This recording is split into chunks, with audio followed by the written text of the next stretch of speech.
Bom dia. Vamos começar um pouquinho de atraso, mas agora deu certo aí a tecnologia. A Ingrid resolveu, né, Ingrid? Obrigada. Hoje, então, é o segundo, né, dos eventos que a gente está tentando promover com alguma periodicidade sobre pesquisa. A gente teve um primeiro que aconteceu em setembro, que falamos a professora Linda, o professor Eduardo e eu falei também. A ideia é passar um pouquinho da trajetória de como a gente prepara a pesquisa, quer dentro do artigo, via como é que estruturou o método e como é que estruturou a equipe, mas também como é que aciona as redes de publicação, como é que estrutura o processo de tese. Então, naquele primeiro, lembrar que os seminários estão sendo gravados e os vídeos ficam disponíveis no canal do PRO. Então, os vídeos do primeiro estão disponíveis. Então, naquela oportunidade, falou-se um pouco do processo de publicação, falou-se do processo de fazer mestrado e doutorado por artigos, e no de hoje a gente vai ter aí o prazer de contar com o professor Fleury e o professor Mário Salerno, para apresentar um pouquinho da bagagem deles de pesquisa, de projetos em parceria. A gente vai começar com o professor Fleury, vou ler um sumário do currículo. O professor Fleury, professor titular aqui do Departamento de Engenharia de Produção. Ele é formado em Engenharia Naval e Oceânica, em 1970, pela Universidade de São Paulo. É mestre por Stanford, em 75, e doutor em Engenharia de Produção, também aqui pelo departamento, titular desde 1988. Foi membro do Comitê Assessor do CNPq, no período 2003 a 2006, foi chefe de departamento de Engenharia de Produção em várias oportunidades, desenvolve trabalhos nas áreas de organização, gestão da tecnologia e da engenharia, gestão de operações globais. Na condição de Visiting Scholar, trabalhou junto ao Instituto de Desenvolvimento de Estudos na Universidade de Sussex, no Tokyo Institute of Technology, no laboratório aqui é francês, né, Laboratoire de Territoire, Technology et Société, da École Nationale des Ponts et Chaussées, e Institute for Manufacturing da Universidade de Cambridge. Desenvolveu estudos e projetos para o International Labour Office, United Nations University. Então, a gente gostaria de contar aqui, é também editor, né, do Operation Management Research and Associate Editor do Journal of Manufacture and Technology Management e membro do conselho editorial de várias revistas brasileiras. Vice-presidente para a América do POMS. Já acabou? Foi. 2003, 2006. Bom, não precisava dessa apresentação, todo mundo conhece o professor Fleury. A palavra é sua, professor. Muito obrigado, Marli. Bom dia a todos. Eu agradeço o convite, é enorme satisfação de estar com vocês aqui. Espero que alguma coisa da minha trajetória ajude a resolver os dilemas que vocês têm nessa área de pesquisa, que é ao mesmo tempo fascinante e ao mesmo tempo angustiante, né? É um negócio difícil. A Marli pediu para falar um pouco sobre parceria, mas eu vou aproveitar também para fazer um pouco de merchandising na nossa disciplina. Deixa eu estabelecer o meu sistema aqui. Na nossa disciplina metodologia de pesquisa em engenharia de produção. Tá? Então, isso aqui seria nossa apresentação. Acho que é esse aqui que vale? Tá? Acho que publicação é um desafio o tempo inteiro e tem que ter uma certa estratégia, uma certa trajetória, né? Eu acho que vou falar um pouco mais de cozinha, de pesquisa, num plano mais agregado que o Mário. O Mário vai falar um pouco sobre os trabalhos dele. Agora, como eu estou no métier aí faz algum tempo a mais, eu posso falar um pouco mais dessa cozinha. Vamos lá. Mas num plano mais agregado. Vamos ver se muda. Como assim? Eu faço aqui, mais fácil. Tá? A primeira mensagem, né, eu acho essa frase absolutamente condizente com a questão de pesquisa. Não há caminhos, entende? O caminho se faz ao caminhar. Tá? E aí isso vai exigir do caminhante não só uma atenção, tá? E uma devoção por aquilo que ele está fazendo, como também exige disciplina, como exige sobretudo, vocação, sabe? Essa nossa área aqui parece que é muito simples, você entra, faz alguns trabalhinhos de pesquisa, publica, é muito simples, mas olha, a questão é bem mais complicada, é bem mais complexa, né? Então eu acho essa frase, para começar, uma frase que dá um pouco do que eu acho que é a carreira do pesquisador, né? Eu queria falar um pouco sobre o meu caminho, que eu acho que tem duas fases. Como a Mali falou, eu já sou da parte dinossáurica, né, do departamento da USP, né? Eu formei em 70 e comecei no departamento em 72. Naquela época, esse tema de pesquisa era absolutamente irrelevante, né? Basta dizer que nesse departamento tinham 2 tempo integral, que era eu e o Melvin, tá? E tinham 2 em PhD no exterior, que era o Pedro Bueno e o Bitran. Quer dizer, vastíssima maioria do departamento era os chamados practitioners, né? Os caras que eram tempo parcial, né? E a vantagem que eu tenho é que eu fui acompanhando essa mudança lenta, gradual e absolutamente inexorável, né? Da universidade, de todo o departamento se mudando para uma outra condição de ambiente com novos tipos de demanda, né? Eu acho que o trabalho mais importante que eu fiz foi minha tese de doutoramento, mas não publiquei, saiu um artiguinho pequeno e 4 anos depois do doutoramento eu montei um livro, né? Eu e Newton Varga montamos um livro, baseado no tema da tese. O livro foi extremamente importante, foi reeditado durante 22 anos, né? Mas não tem nada que ver com as demandas de hoje, né? Quer dizer, era outra coisa.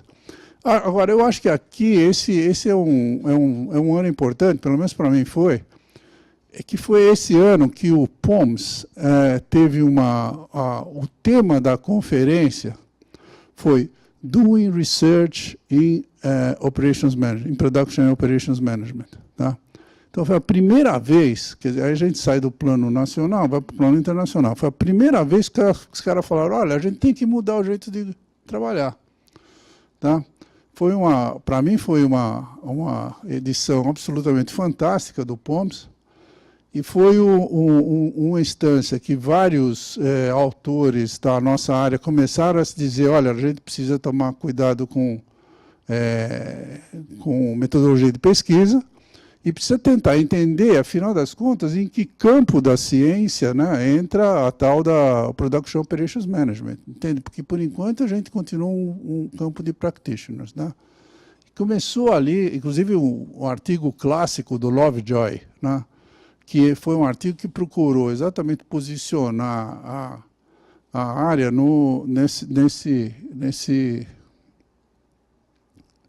nessa nova fase. Acho que não resolveu ainda. Continuamos naquela ambiguidade se a gente é prático, se é científico, etc., etc. Tá? E acho que essa ambiguidade não vai ser resolvida nunca. Tá? E a gente vê sistematicamente, né, problemas associados a como é que a gente define a inserção da nossa área como um campo científico, né?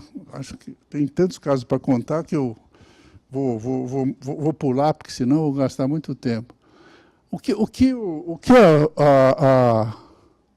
a Mali pediu para a gente fazer é um pouco falar sobre a questão, depois eu vou falar, se der tempo, esticar um pouquinho mais, mas sobre a questão das parcerias, tá?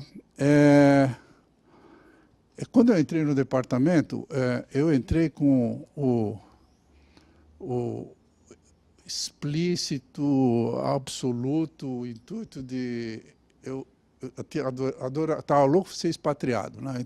Comecei a carreira na Ródia, eu queria ser expatriado, aí um dia descobri que, na verdade, a Ródia estava impatriando, só vinha francês e ela não ia nunca mandar ninguém para fora. Então, uma das coisas, voltei para a universidade e falei, bom, agora vou sair fazer PhD. Aí, acho que foi na segunda semana de trabalho aqui, o Sansão Voller me chama e fala, Priori, tem uma notícia para te dar, você vai ser o primeiro professor do departamento que não vai fazer PhD no exterior, porque a CAPES acabou de credenciar o nosso doutoramento, de modo que você não vai no exterior. Aí eu falei, bom, aí eu acho que eu nunca fui um cara muito acomodado, então aí comecei a transar com a FAPESP, consegui montar um programa com a FAPESP que garantia que todos os professores do departamento que fizessem mestrado, naquele tempo era diferente a entrada, teriam um sanduíche em alguma instituição do exterior, etc, etc. Tá, então, tive um ano em Stanford, né? Refiz o mestrado, mas, quando voltei, eu acho que perdi o gancho, eu não mantive muito forte os vínculos com o Stanford. Aconteceu um monte de coisa aqui, e eu só fui retomar o vínculo internacional, acho que uns 5, 6 anos depois. E aí a coisa começou a andar.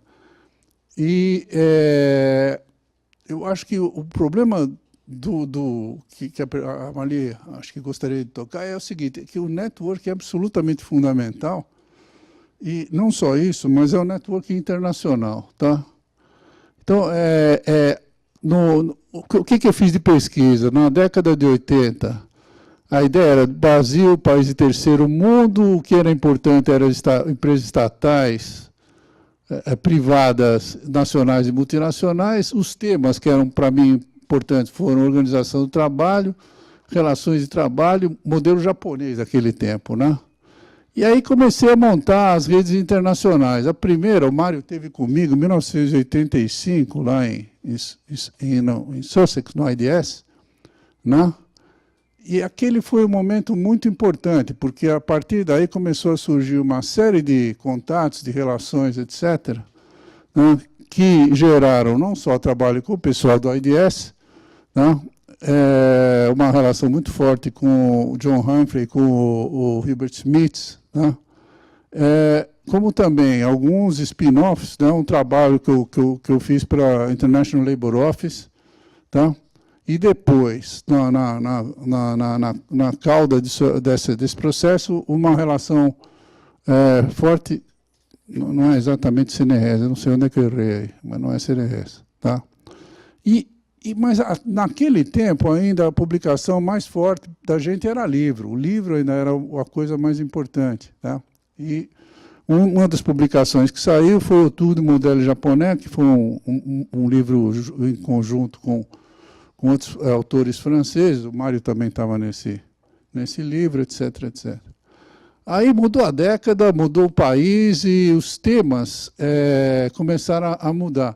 E esse eu acho que é um ponto importante, pelo menos para quem está nessa área mais onde eu milito, que é o seguinte, do ponto de vista da comunidade internacional, o que interessa é o seguinte, o que as características específicas de país e da realidade que cada um vive pode trazer de contribuição para o desenvolvimento de teoria. É essa que é o negócio. Quer dizer, a gente não deve, pelo menos na minha área, não deve renegar a ideia do Brasil e das características específicas do Brasil, mas, pelo contrário, deve usar o potencial de pesquisa que está nesse contexto para ver o que pode contribuir para o avanço de teoria. Tá?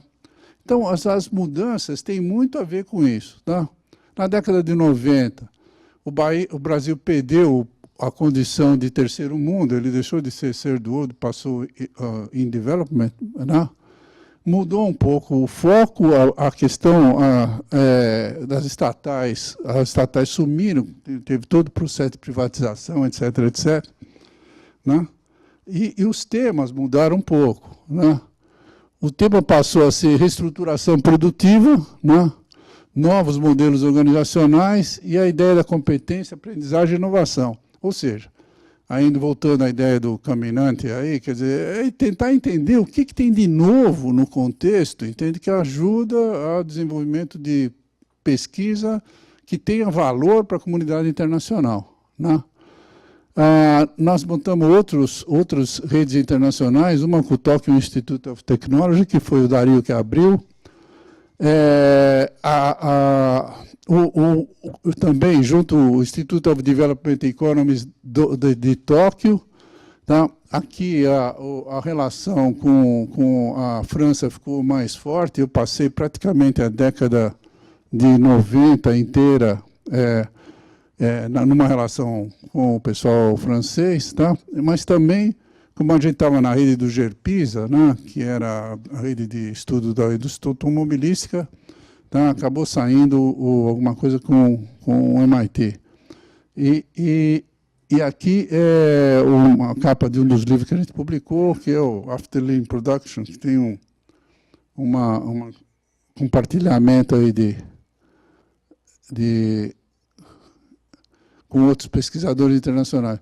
Aí, nos anos 2000, o Brasil, economia emergente, empresas multinacionais brasileiras, tá? O tema, eu mudei o tema, fui para a internacionalização de empresas, tá? Aí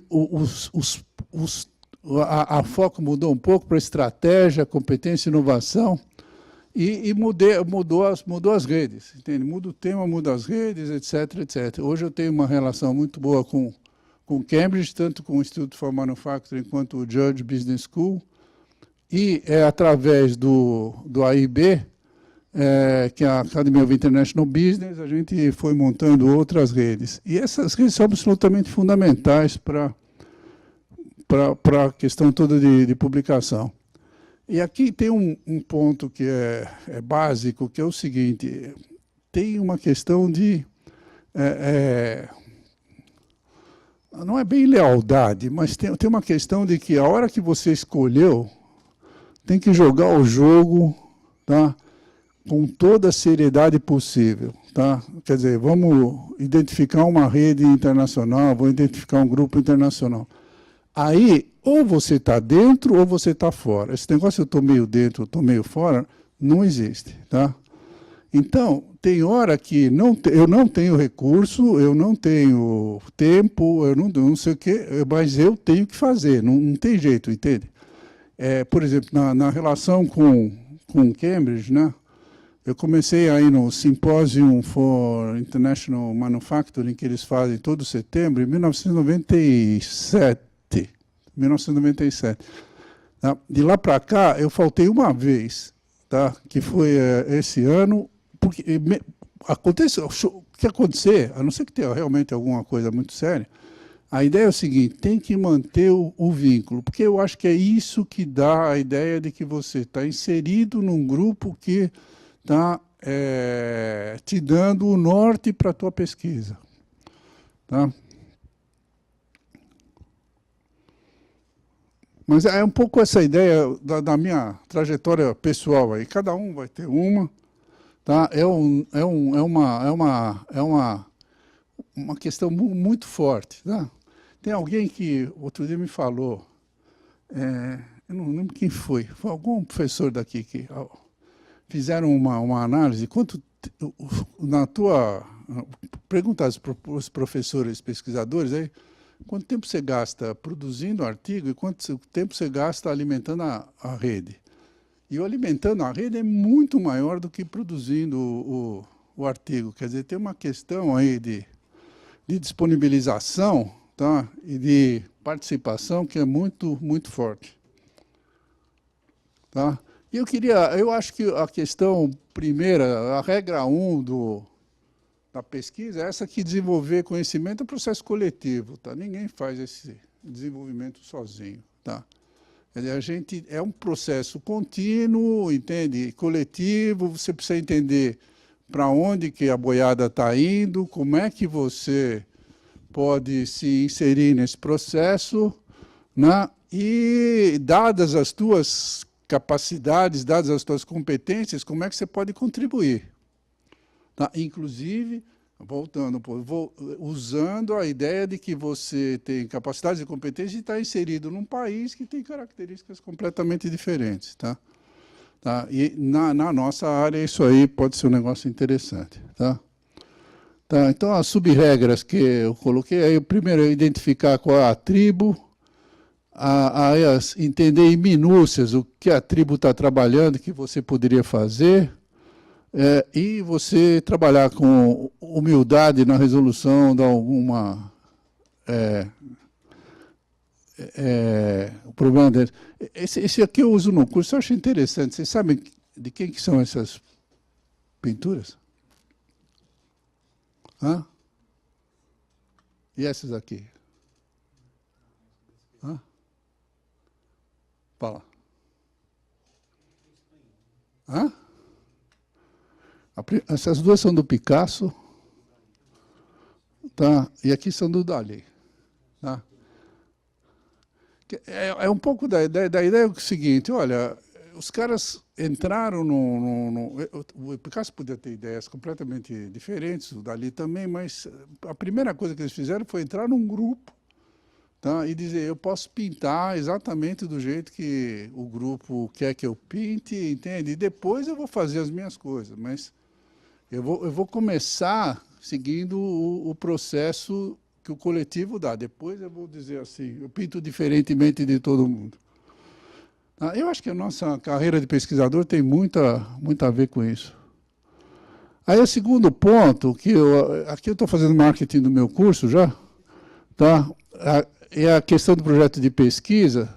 Tem uma questão aqui que é a sequência, né, que todo mundo... isso aqui é uma síntese, né, de todos os livros sobre qual é a lógica do processo de pesquisa. Tá, e na minha modesta opinião, se eu podia dar um pitaco aí sobre o que eu senti, o curso de engenharia, de metodologia de pesquisa para engenharia de produção, acho que a primeira rodada que a gente fez foi em 1997. Quer dizer, já está rodando faz algum tempo. Tá? Se eu pudesse fazer uma avaliação geral, eu ainda acho que o problema está na revisão de literatura. Tá?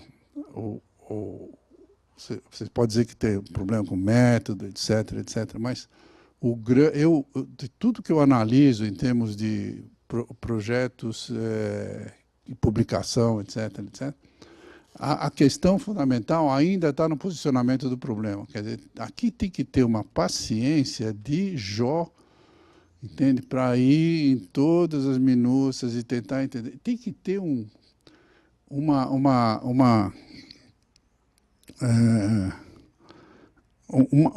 dedicação de entender, sabe, sem auto-engano, entende? De que eu consegui ir até o fim da análise da literatura, que eu acho que é o que faz a diferença. Tá? E essa atividade, tá? Não é muito fácil de você pré-definir. Tem alguns softwares que eu não sei muito bem se ajudam ou não, tá? A Marli tem mais experiência que eu, mas outro dia, por exemplo, teve um rapaz lá da FE que fez uma apresentação sobre o NVivo, eu fui ver, e ele falou, não, pô, esse é um software absolutamente fantástico, eu fiz a revisão, depois fiz o processamento, não sei o quê, etc. O único problema é que a minha tese saiu com 450 páginas. Pô, vou te contar, o que adiantou, cara? 450 páginas, então... Bom, então aqui as quatro, acho que os 4 decisões básicas como é que escolhe a tribo, depois entender as minúcias da tribo, depois definir a contribuição, depois escolher o método. Tá, aqui tem a única coisa, esse aqui é o um mapa muito grande e muito genérico do caminho que cada um tem que produzir, que percorrer. E aqui, acho que, para fechar, teve um cara de Cambridge chamado Eden Yee, faz algum tempo, foi em 2007, 2008, que ele esteve aqui. Ele fez uma apresentação sobre metodologia de pesquisa, que eu achei uma das coisas mais bem feitas que eu já vi. Então, ele pegou eu peguei alguns slides da apresentação dele, só para... Porque eu acho que ele foi muito feliz na forma que ele apresentou. Ele era da parte de marketing do George Business School, então o marketing dele estava muito bom. Tá? Então, 3 ou 4 slides. O primeiro, o que ele acha que é good research. Tá? Então, quer dizer, a ideia é que o good research é necessariamente nova, ela é importante, ela é interessante e, acima de tudo, ela é teórica. Tá? Esse é que é o ponto. Tá? A contribuição que a gente vai ter que fazer, em geral, é teórica.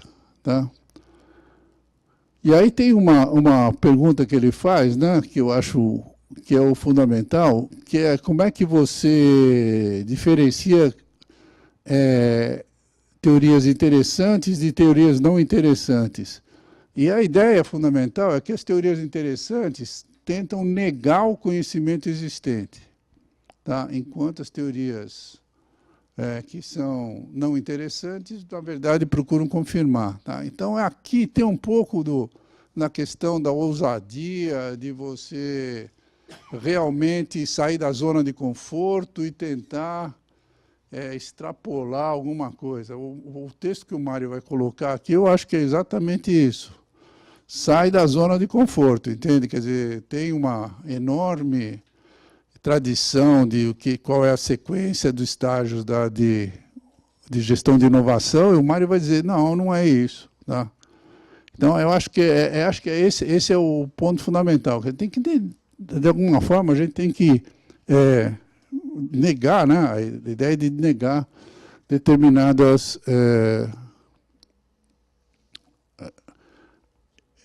Aqui, a complicada escolha da metodologia não dá para tratar hoje. E aí, alguma coisa do processo de escrever, mais uma vez, vou usar dois slides lá do Eden Yee, que é o seguinte, quer dizer, quando a gente for escrever, qualquer research paper tem uma estrutura. A estrutura é mais ou menos essa. Tem um abstract, tem um introduction, tem uma literature review. Tá? Esse icônico aí, essa é absolutamente... Ninguém vai tentar inventar coisa diferente. Não vai escrever nenhum paper de uma maneira diferente. Tem que escrever do jeito que a academia definiu. Tem um padrão, tem um formato. Tá? Não tem discussão. E ele, inclusive, chega a chutar aí o número de páginas por cada um dos itens. Mas esse é o molde fundamental. E a última coisinha era o que eu acho que, pelo menos na minha experiência, eu fui aprendendo aos poucos, mas eu acho que o pedaço mais interessante e importante do trabalho é a introdução. Tá? Que a introdução, a gente vai escrever a introdução 85 vezes ou mais, tá? Mas ela é, num primeiro plano, o teu plano de trabalho, quer dizer, na introdução tem que estar o teu plano de trabalho, o que você vai fazer, a introdução é absolutamente chave, tá? E para o cara que vai ler, tá, e avaliar, ou você ganha o cara na introdução, ou você já perdeu o avaliador, tá? Se a introdução for mal escrita, tchau e bênção, vamos para a próxima. Tá? Ali tem que estar a coisa muito clara. E aí é que eu acho que é a arte do processo. Porque você conseguir sintetizar em 2 páginas, entende? Tudo que você vai colocar no artigo é o grande desafio. Tá? Agora, ele dá uma certa sequência. Nem sempre eu consegui usar isso aí, mas ajuda muito, tá? E não necessariamente nessa sequência, tem todos os itens aí, tá? E aí, eu acho que só pegar um gancho aí para pegar um dos artigos que eu acho que eu poderia discutir com vocês e que saiu no Journal A1, que é o Journal of Business Research, que só para dar talvez alguns conselhos finais. Esse artigo foi uma primeira submissão numa conferência chamada BALAS, né, Business Association for Latin American Studies. Então, em toda conferência tem aqueles journals que vão ser associados à conferência e os melhores artigos da conferência vão ser submetidos, vão ser indicados, né? Eu acho que esse é um caminho muito interessante. Tanto o IJPE como o IJPR, como o JBR e outros journals assim de primeira linha, eu fiz bastante esse tipo de trajetória. Mas esse específico do Balas, né, eu só queria, para depois ajudar o Mário nas coisas dele, esse específico do Balas foi muito interessante, porque ele levou 4 anos e meio para ser publicado, né? Desde que ele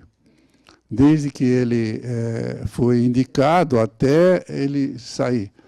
Porque, primeiro, você, em toda a conferência, tem um grupo que é organizador da conferência que vai fazer a indicação.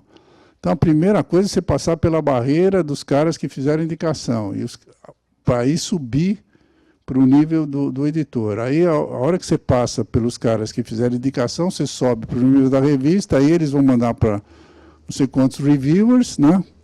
E a coisa entra no procedimento normal. E nesse caso específico do JBR, só para abrir aí a coisa do Mário, eu achei um negócio meio diferente, porque eles têm um editor que é célebre, o Art Woodside, e, de repente, o Art Woodside me manda 2 páginas sobre estilo, entende? Que palavras eu posso usar, que palavras eu não posso usar, que expressões são absolutamente banidas.